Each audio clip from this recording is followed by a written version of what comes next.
Hello, my name is Trevor Ramos, and this is going to be our class called How to Send Your Kids to the Best, Most Expensive Colleges in America for Pennies on the Dollar. And what we're going to be talking about today is what you can do right now to get a scholarship to pay for college. Right now it's July. We're going towards the end of July. And this is for parents of rising high school seniors, juniors, or sophomores. So these are students that are going to graduate in classes of 2016, 2017, 2018. And, I've always been, taught to create a context and set a context for this conversation. So if you have a child who, you believe has worked hard, you want them to go to college, and you want them to get a great education, get a great future, be able to have a great career, maybe go to graduate school, just be phenomenal, have a phenomenal life, and be set up for life in terms of having the best shot at life anyway. I don't know about being set up for life, but at least having the best shot at life. Then, you may have arrived that it is important to have that child get a good education so they can create a network, they can have a foundation, they can be able to launch their career.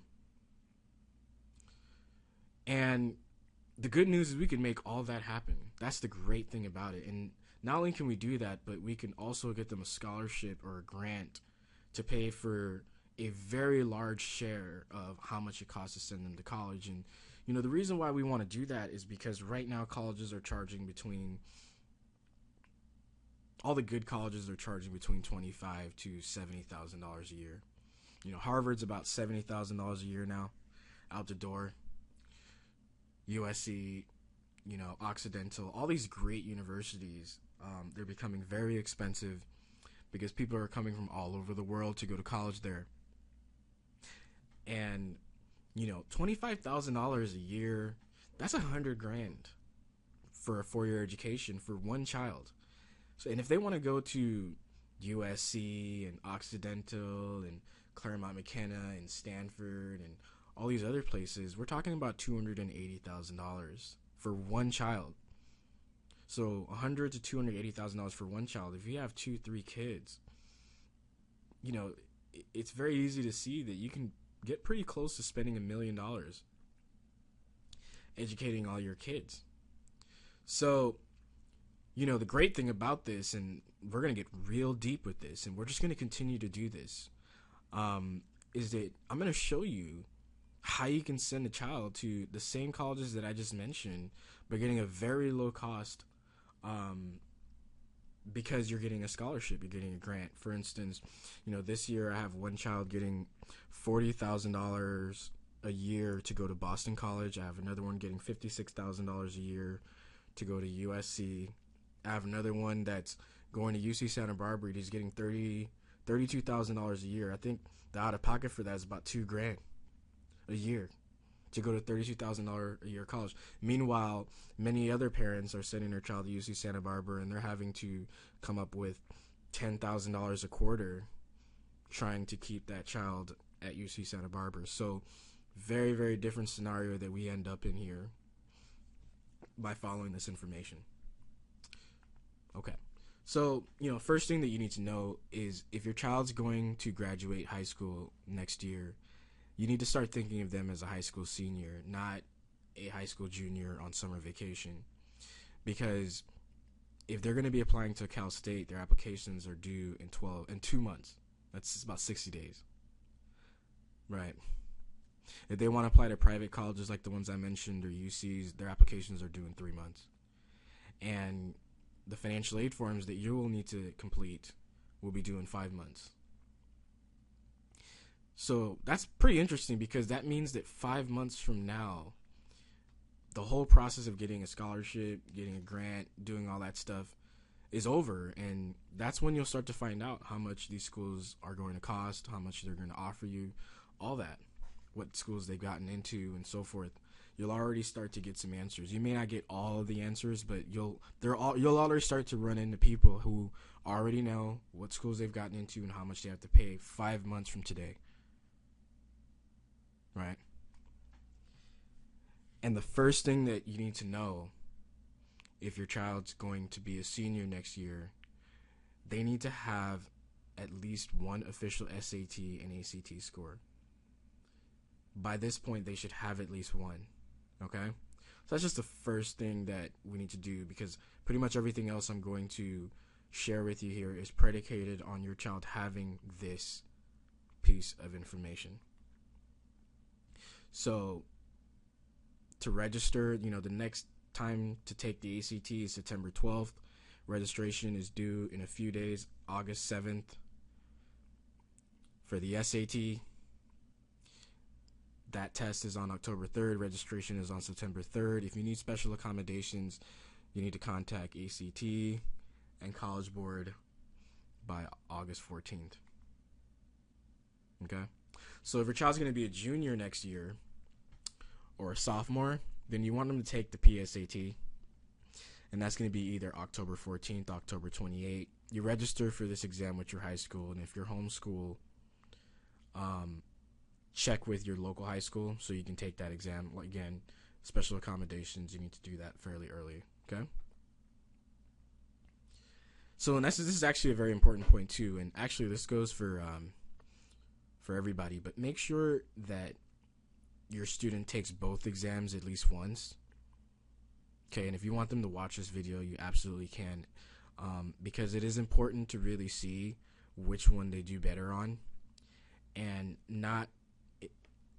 Some people do really well on the ACT, some people do really well on the SAT. Personally, I did better on the ACT than on the SAT, but I do have a lot of students who do better on the SAT. And it's also important to know that, these tests are 2 months, about 2 months from today, and you really need to be practicing for these exams. So with the time that you have before school starts or before school workload gets really heavy, you really should spend some time at least taking a practice exam for this. If not, getting some training, getting some tutorials, watching some videos, whatever you can to be prepared for this. Okay, and if you need references or recommendations on that, I think I'll start to create more videos to talk about that, or you can start to, ask questions about this whole thing. But we have 2 months before the first 2 exams are due. We need to have some official scores, especially for seniors. So this is an email I got from, one of my students right now, and she's excited because she scored a 26 on her ACT. And the reason why she's excited about that is because she already knows that she's 1 point away from getting an ACT score that qualifies her for a lot of scholarship money. So the way it works, as a general rule of thumb, the SAT is out of 2,400 points right now. The ACT is out of 36. So if your child can do an 1,800 out of 2,400 on the SAT, there are already colleges where they qualify for about 80 grand in scholarships. Likewise, if they score a 27 on the ACT, there are already a few colleges that will give that student a scholarship, because that's the ACT score 27 or SAT score 1,800 that begins to put you in the ballpark of being a scholarship candidate, where colleges are willing to pay for you to attend their school. So she's excited because she's 1 point away, and she already, she's just getting started practicing for this. So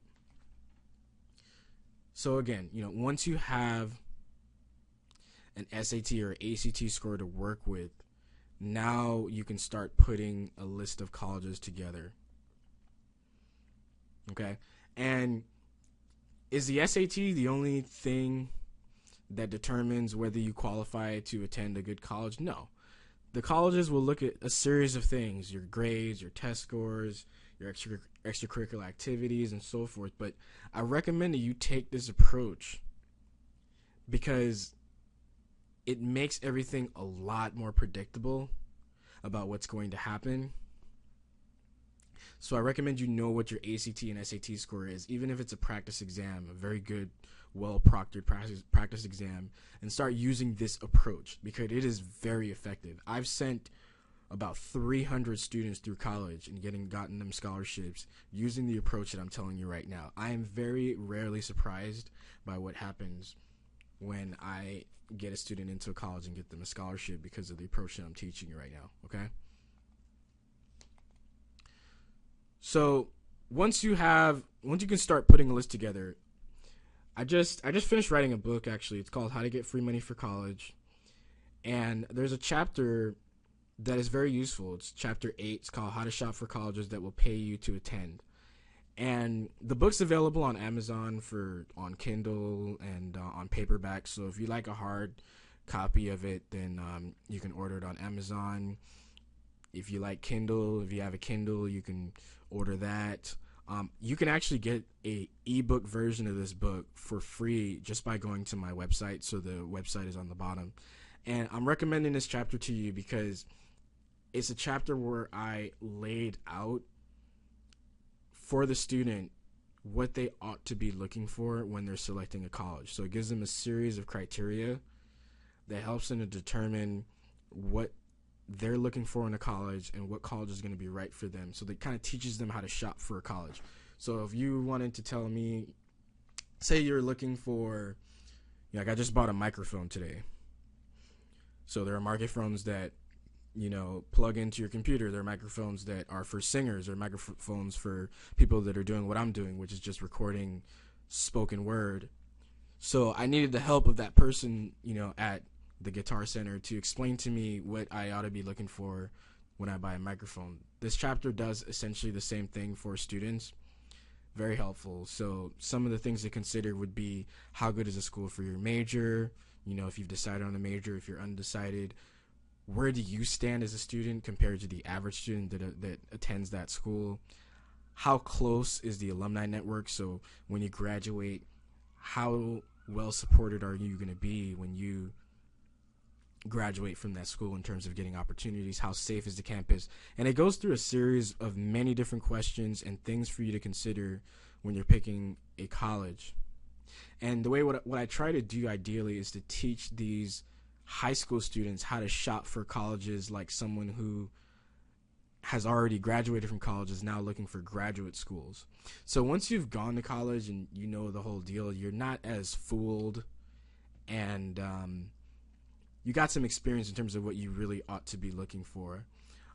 There's supposed to be a documentary coming out about this, and an analogy I got from the promotion of that documentary was, when a child is shopping for a college, is imagine that they've been approved for a mortgage, and they're told now at 17, 18 years old to go look for a house.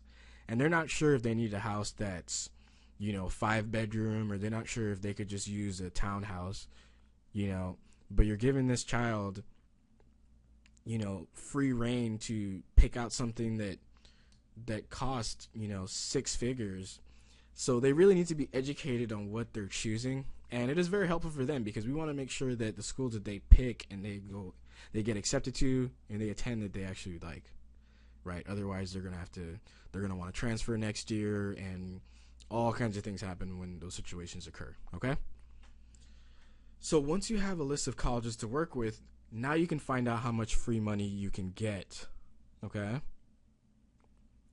So this is a spreadsheet that we created for one of our students who, she's looking at a bunch of schools for music.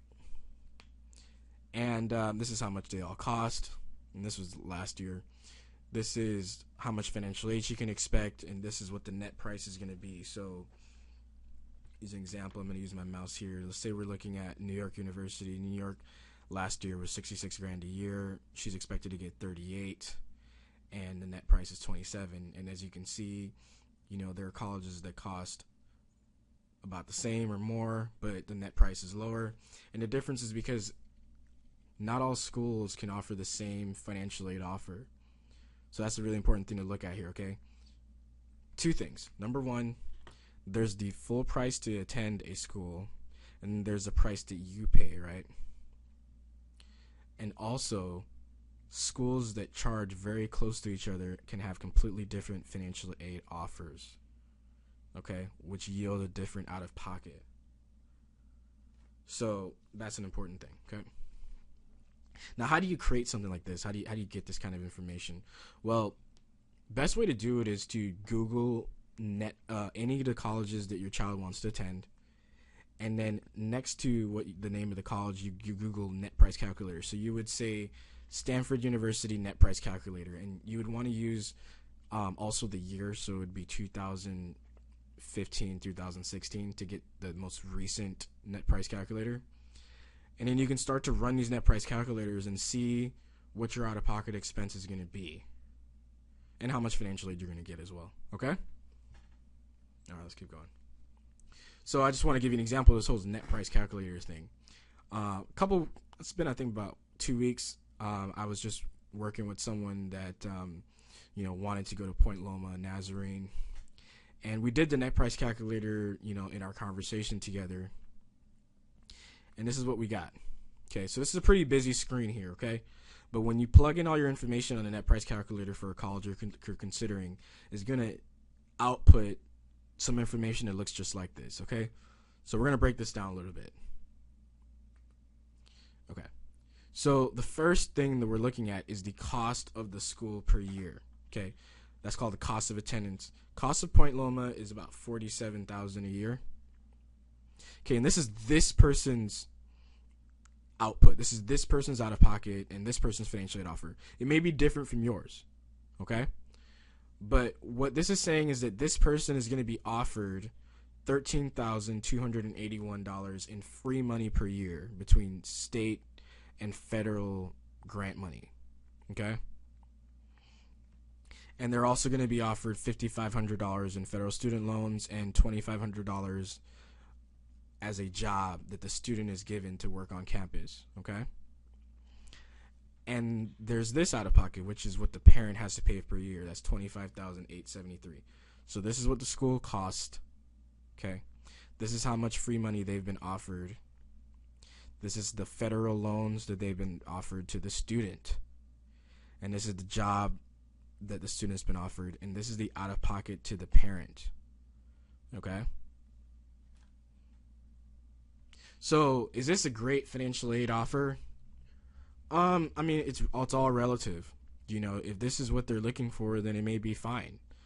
I would consider it's kind of mediocre. With this particular family, I don't know if you remember the spreadsheet I was showing you earlier with all the different colleges that give different financial aid awards. Let me just go back to it for a second. So if I ran this for this family, we would see that Point Loma may have a higher out-of-pocket than some of the other colleges that this child can attend, okay? Okay. Hope that's making sense, okay?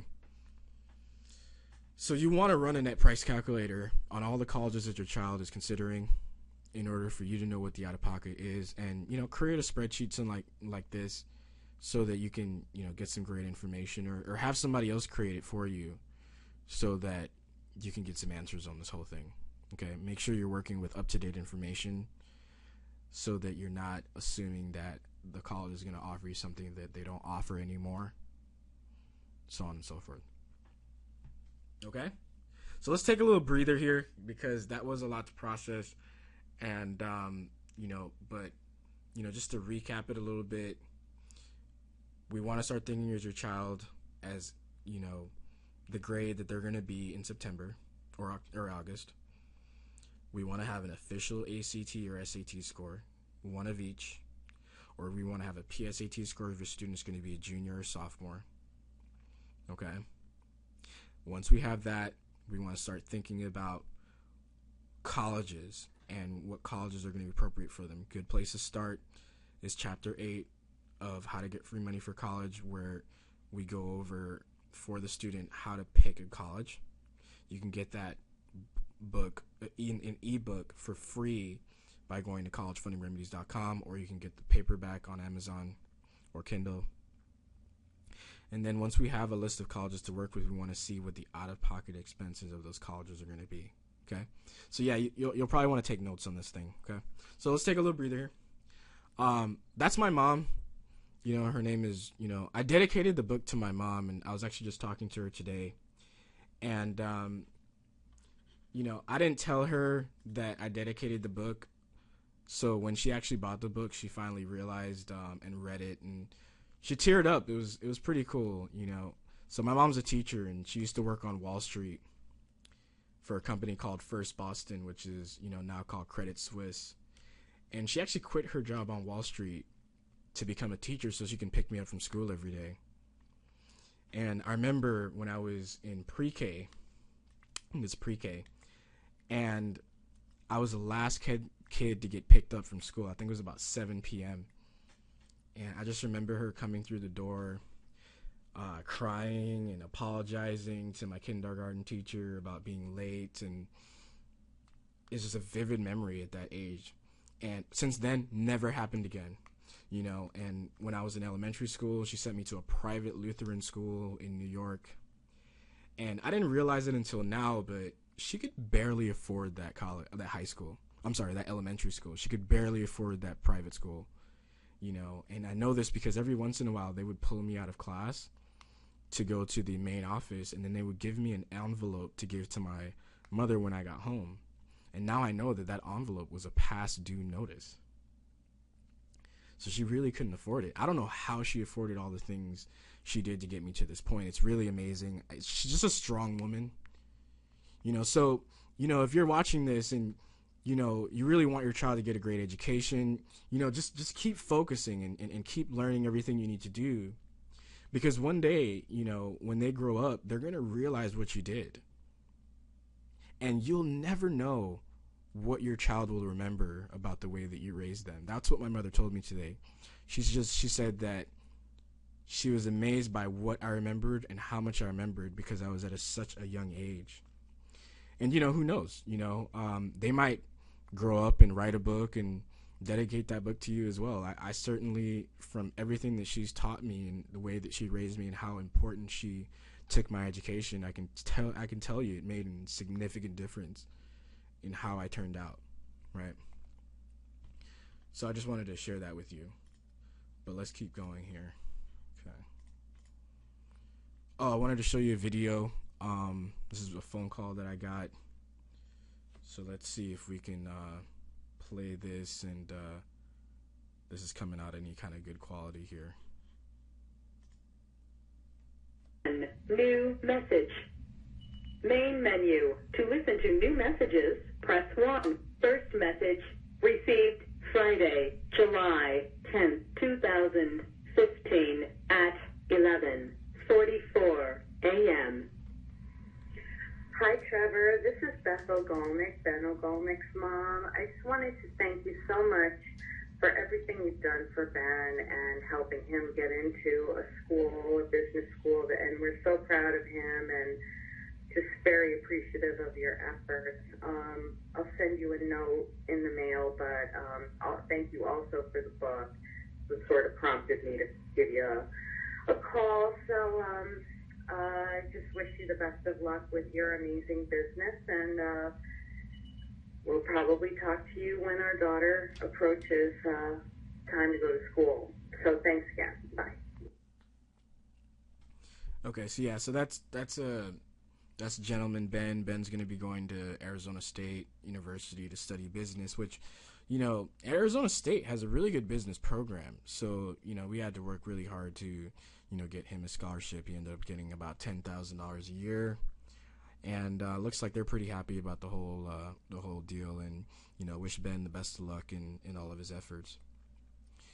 So anyway, back to what we were talking about before, is once you know the net price of the colleges your kid wants to attend, they need to know what their chances are of actually getting into these schools. Okay? So getting accepted to a really good school, this is the whole deal of it. And again, like I said, it's not 100% based on your ACT scores and your SAT scores, but we do use these metrics to bring a little bit of predictability to, the admissions decision. So I can tell with reasonable certainty whether a child's going to get into a school just by comparing their SAT or ACT scores to the average SAT or ACT score of the school that they want to apply to. And is it the only thing that matters? It's not. But we do use this kind of as a gauge. Sometimes you have a student that has really good grades and then their SAT scores are not that great, or vice versa. And that's okay. I recommend still using this approach because it will still sort the colleges by easiest to hardest to get into. For instance, with this student, her ACT score is okay, but it's not really the best thing that she brings to the table. But we run this anyway, and it tells us a lot. So this is the schools that she's considering. Same student. This is the average ACT score of the schools she's considering, and this is her ACT score.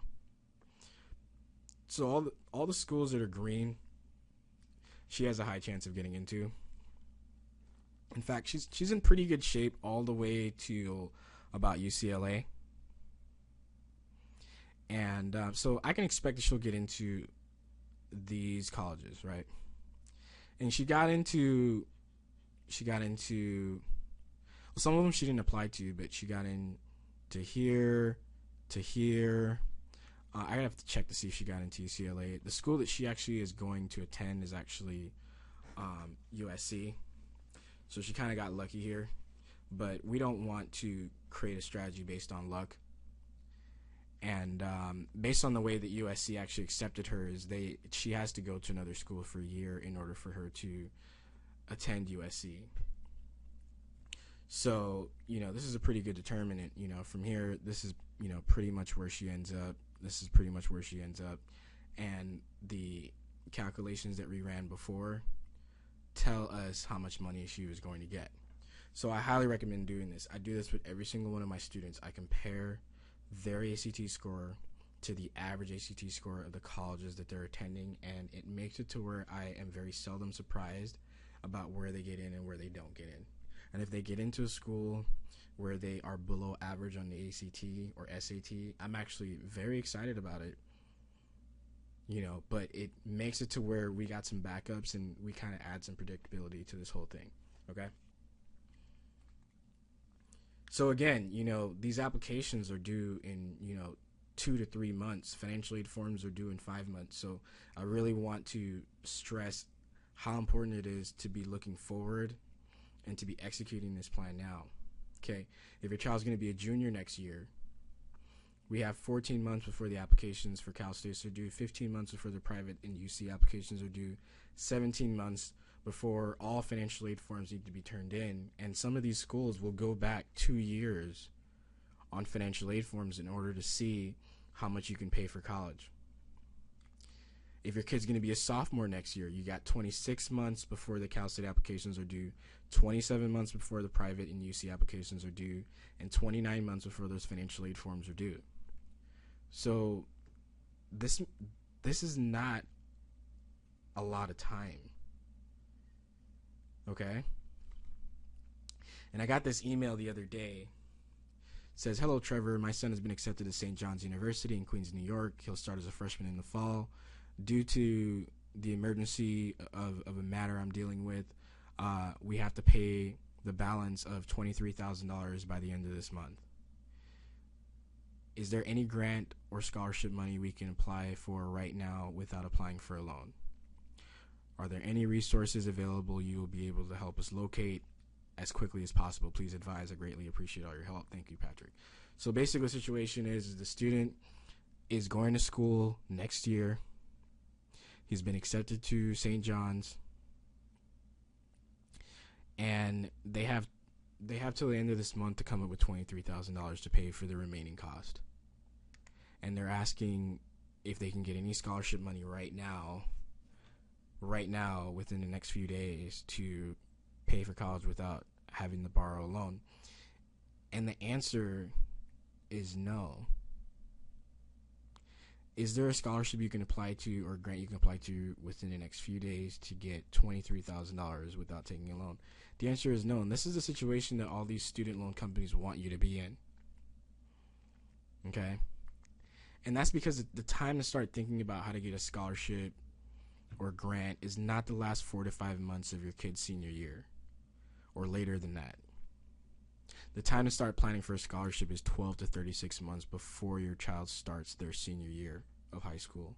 12 to 36 months before your child starts their senior year. That's the time to start planning for them to go to college and get a scholarship.